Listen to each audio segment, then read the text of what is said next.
Hello everyone, সবাই কেমন আছো? আশা রাখছি সবাই খুব ভালো আছে এবং আমি অনেক ভালো আছি। আজকে তোমাদের সাথে একটা রেসিপি শেয়ার করব। সেটা হচ্ছে আশীর্বাদের এই সোয়াবিনের রেসিপিটা, এবং এটা আমার খুবই ভালো লেগেছে এবং আমি অনেক ভিডিওতেও দেখেছি সোয়াবিনের রেসিপিটা।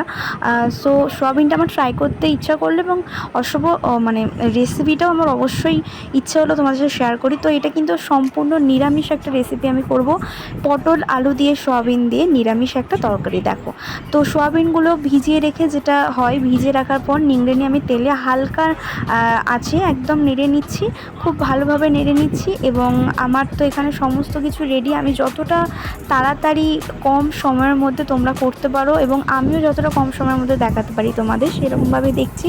তো দেখো, আমার এখানে টমেটো, আলু, পটল একদম সব কিছু। এবং আমি কিন্তু তরকারিটা টোটালি আদা আর জিরে বাটা দিয়ে করব, একদম নিরামিষ, যেটা প্রথমেই বললাম। তো দেখো, এই যে কড়াইয়ে তেল দিয়ে গরম করে আমি গোটা জিরে ফোড়ন এবং আলু আর পটলগুলো নাড়াচাড়া করব।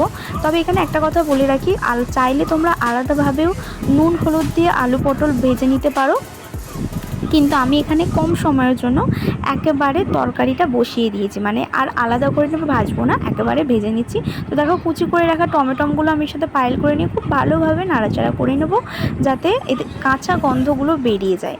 তো অনেকক্ষণ ধরে একটু নাড়াচাড়া করে নিলে আমার মনে হয় ভালো হবে তরকারিটা যতটা করা যায়। তো এই যে দেখো, আমার ভাজা ভাজা হয়ে গেছে এবং এখানে আমি আদা জিরে বেটে রাখা পেস্টটা আমি দিয়ে দিলাম। এরপরে আমি একে একে সমস্ত মশলাগুলো এতে দিয়ে দেবো। আর আদা জিরে বাটা দেবে যখন, তখন অবশ্যই গ্যাসের ফ্লেমটা লো করবে। দেখো, আমি এখানে কিন্তু খুব বেশি মশলা দেবো না, শুধুমাত্র যেহেতু জিরে ফোড়ন আমি দিয়েছি, গোটা জিরে বাটা দিয়েছি, তাই আমি এখানে হলুদ গুঁড়ো, ধনে গুঁড়ো এবং কাশ্মীরি লঙ্কা গুঁড়ো আমি এখানে ইউজ করছি। তোমরা চাইলে কাঁচা লঙ্কা দিয়েও কিন্তু তরকারিটা করতে পারো। আর কাশ্মীরি লঙ্কা গুঁড়োটাতে কিন্তু ঝাল হয় না, কালার খুব সুন্দর হয়, সেই জন্য আমি কাশ্মীরি লঙ্কা গুঁড়ো ইউজ করছি এবং সাথে আমি হালকা লঙ্কা গুঁড়ো দিয়েছি। আর দেখো, কালারটা কত সুন্দর আসছে এবং সব কিছু মশলা একসাথে মিক্স করে ভালোভাবে নেড়েছে। আমি এখানে সোয়াবিনগুলো অ্যাড করে দিয়েছি। এবং একটা কথা, যেটা হচ্ছে যত বেশি কি বলবো, তরকারি যত বেশি কষা হবে তত বেশি একটা টেস্ট হবে, তত বেশি ভালো হবে খাবারটা। তো এখানে সেই রকমই আমি দেখো ভালোভাবে কষে নিচ্ছি, একদম খুব ভালোভাবে নাড়াচাড়া করে নিচ্ছি। এবং সব শেষে আমি এখানে ব্যবহার করছি ধনে পাতা। তোমরা চাইলে ধনে পাতা দিতেও পারো, আবার নাও পারো, কিন্তু ধনে পাতা দিলে একটা আলাদা স্বাদ হয়। তো যেহেতু আমার কাছে ছিল, তাই আমি ধনে পাতা দিয়ে দিয়েছি। এবং দেখো, এবার আমি পরিমাণ মতো জল দিয়ে দিলাম।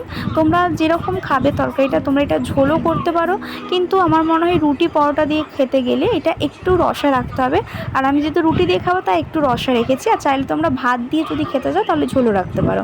তো আমি এখানে পরিমাণ মতো জলটা দিয়ে দিচ্ছি।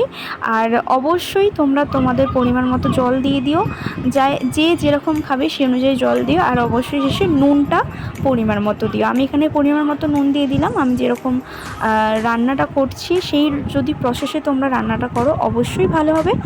তো দেখো, ফাইনালি এই যে আমার তরকারিটা রেডি। আমি শুধু দেখবো এখানে যে আমার আলুটা সেদ্ধ হয়েছে কিনা, আলু পটল সব কিছু সেদ্ধ হয়েছে, তার তরকারি দেখো খুব ভালোভাবে আমার আলু সেদ্ধ হয়ে গেছে এবং তরকারিও ওখানে রেডি। তো ফাইনালি দেখো, রুটি পরোটা ভাত যা দিয়ে বলো সেটা দিয়ে খুব ভালো খেতে লাগবে আলু পটল সোয়াবিনের নিরামিষ একটা রেসিপি। ভালো লাগলে ভিডিওটা অবশ্যই লাইক কমেন্ট শেয়ার করো। Thank you.